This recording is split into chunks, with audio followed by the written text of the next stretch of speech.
Hi, everybody. It's Abby Amy out here with Dr. John Bell from Wellshire Presbyterian Church in Denver, Colorado. This is Tabletop Theology, a lighthearted conversation about serious topics. Hi,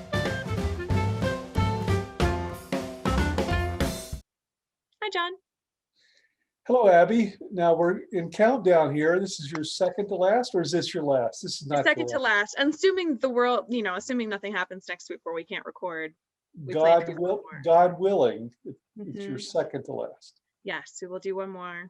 And then we'll bring you back for cameo appearances like Elliot Stabler on Law and Order SVU. I love it. I would absolutely love it. Yeah, John, you're going to keep it going, keep these conversations rolling I think along. we're going to try to keep it going. I'm sure viewership will go way down. What can we say? But it might take on a slightly different character, but I think people have appreciated the casual conversation about common theological topics that aren't always worth a sermon time, but like pronouns. Or aren't also always easy in a sermon. I feel like they're all worth it. Just they're hard to do a sermon on. Yeah. And let you keep your job. So today we're responding to one of our viewers who wrote in about the amount of hate that we see in the country today, and how much anger and hate, and the ways in which that seems to be fomenting in many ways. But let's talk about hate. Yeah. Let's start with the Bible. I feel like that's a good place to start. Then we can go further out, because I really appreciate viewers sending in these kinds of questions, because this one definitely, I feel like for you and I, gave us a lot to think about where to take this conversation. So let's start with the Bible, where we like to start. There's a lot of verses about hate in the Bible. What are your favorites? What do you have hanging up in your house? Abby, I'm glad you asked. This is an unscripted thing, but I did pick out a few Bible verses here.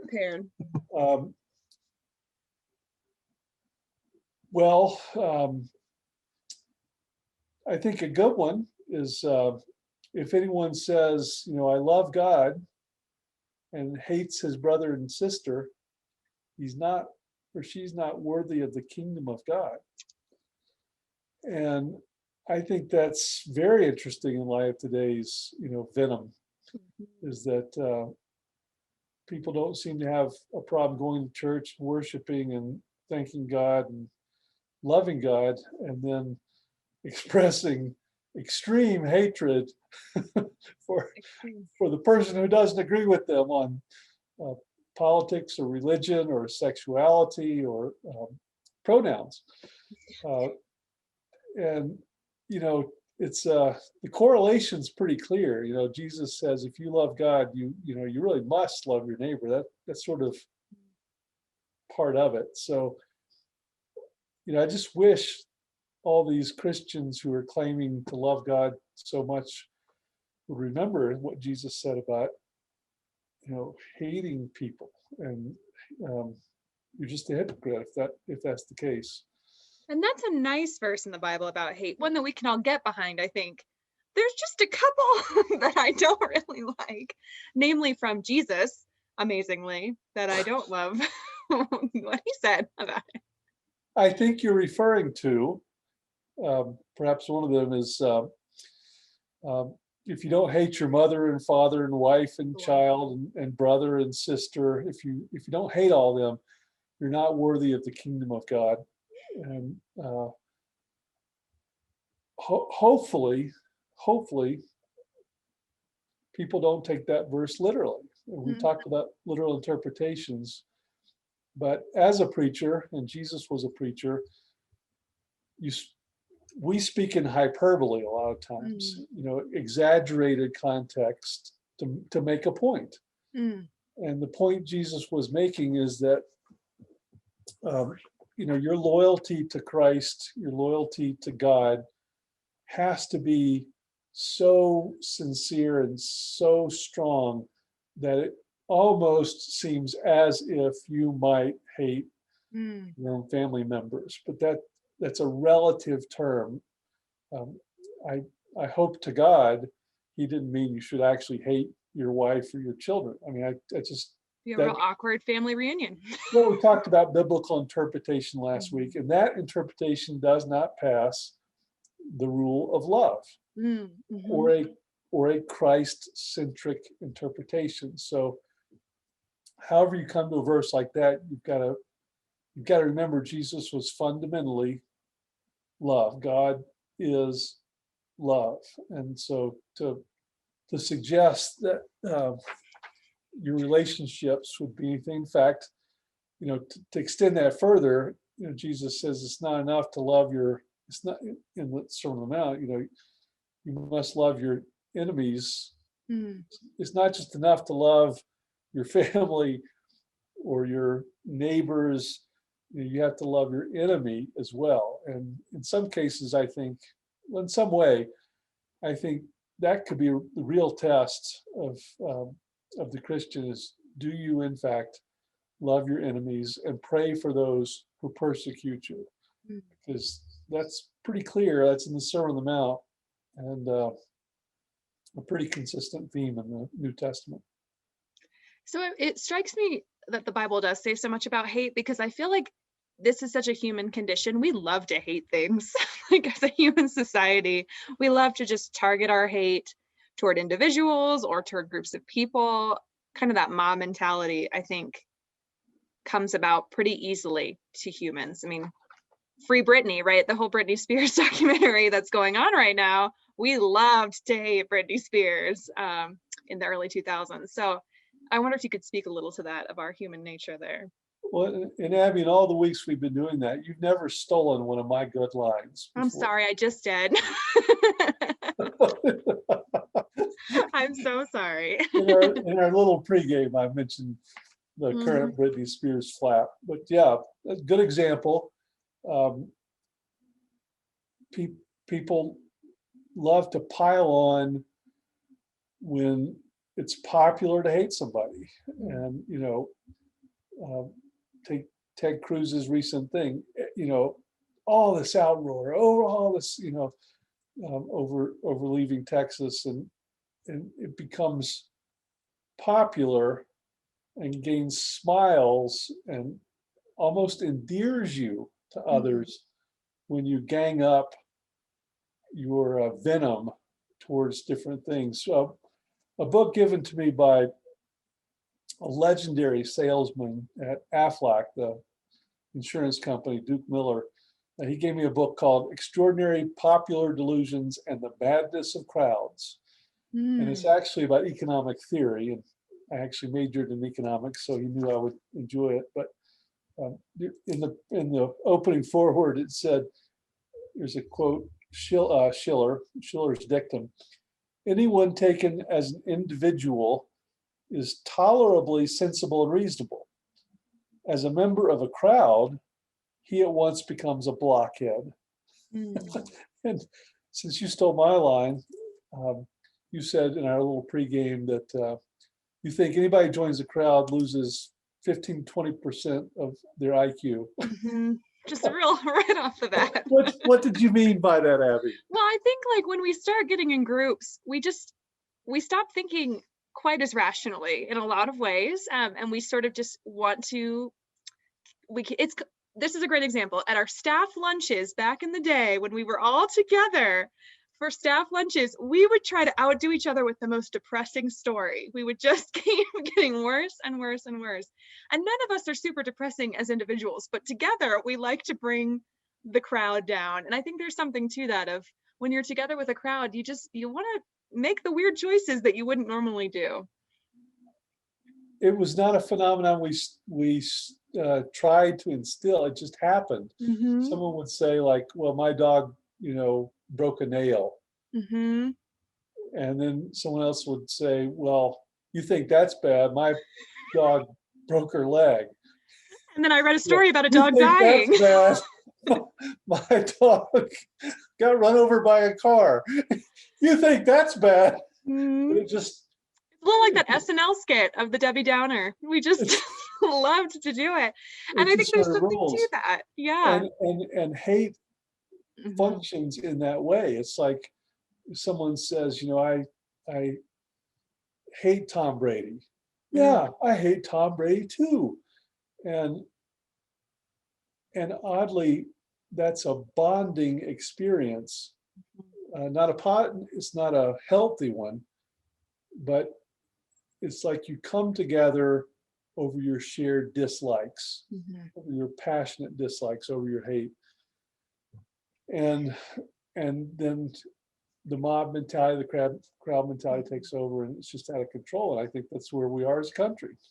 And I think that's a really interesting point, is usually the object of the hate feels very distant, like a celebrity or some unhuman, unpersonified individual. But in the age of social media, all of that hate can still go toward that person. I feel like it used to not quite be that way, where you could hate someone and you'll never have any interaction with them. But now, all these poor individuals who have done nothing to deserve it are getting really targeted. And obviously we can disagree with choices and have some righteous condemnation for certain individuals and the choices they make. But I just think overall, we work ourselves up into a societal tizzy and then actually do inflict some harm on individuals.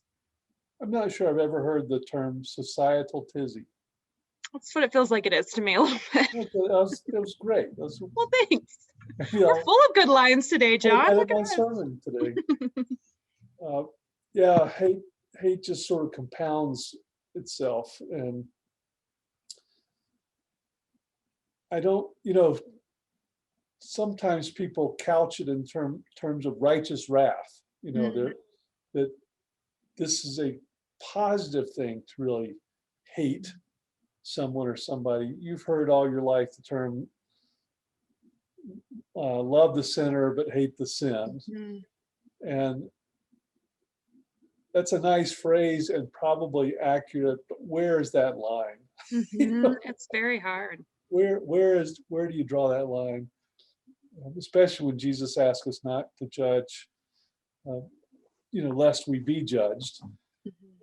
So, and that kind of goes into that, how do we disagree without hating, and how do we love without necessarily affirming? It's kind of that balance and that tension.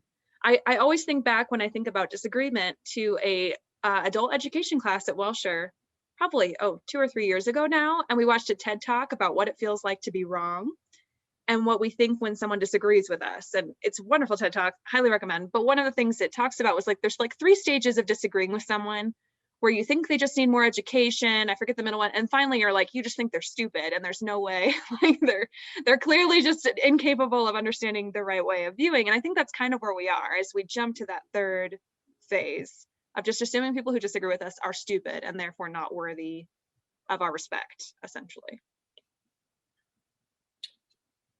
Yeah, it's an interesting time to be an American, I think. Because we're so polarized, and it's hard to actually understand what the other person is even thinking at times. But again, Jesus is pretty clear that, people, certainly you've heard it said that you should love your neighbor and hate your enemy. But I say to you, love your enemy as well, and pray for those who persecute you. So Christians are called to work across the aisle, whichever side of the aisle you're on. There's zero question that reconciliation is what we're called to do. 2 Corinthians 5, Christians are all to be ambassadors for reconciliation, which is one of my favorite phrases in the Bible. If you think of yourself as an ambassador for bringing people together with God, it's a high calling that we all have, not just faith workers who are eligible for vaccines soon, but all Christians have the calling to be, reconcilers, not dividers. I think there's just so many. We've gone on a lot of different tangents on this one topic, and I think that's really important, because frankly, hate is very intertwined in our society, and even in Christianity and faith circles. I feel like the spiritual warfare aspect, this I'm in the Lord's army kind of mentality, can easily devolve into hate really quickly. And so I think as Christians, we sort of kind of assume we're above that. Like, of course we love everyone, God made us all, but we're actually probably more susceptible, I would think, to that sort of mentality, just by the nature of being very passionate about our faith too. Well, besides the madness of crowds, there's also one of the dangers for the church is the clan mentality. Mm. You know, that we love each other so much. We love being together. We love our fellowship, that we become cut off from the world and actually hostile towards the world. You know, we all know about the feuding clans and the Hatfields and the McCoys in Kentucky, and all the stories related to feuding clans and the times of feudalism in medieval Europe as well. But at its worst, the church becomes a clan and, you know, clings together so closely that it resents or hates any outside influence that tries to come in. It's, you know, it's just circle the wagons and protect us against the world. And that's a pretty common world view for some Christians to have, as opposed to seeing the world as, you know, a place to engage, a place to do mission, a place to seek reconciliation. It's complicated. It is. It's a lot of tension, I think, and a healthy thing to be confronted with on a regular basis. Because I know it just can get really easy. Like, oh, I'm just going to hate on this person because it's one, I'm in a group and that's what we do. And we're just sitting around and talking, but also in my own heart of how am I looking at people who disagree with me? Even if I'm very, very sure I'm right, how am I approaching that disagreement with respect? And it's a challenge, and it will continue to be a challenge, but it's not one Christians can walk away from, because Jesus says we have to love darn people. it. Darn it. If only Jesus had just said easier things, right? Well, thank you, John. This has been a lovely conversation. Thank you all for tuning in to my second to last Tabletop Theology. We'll see you one last time next time.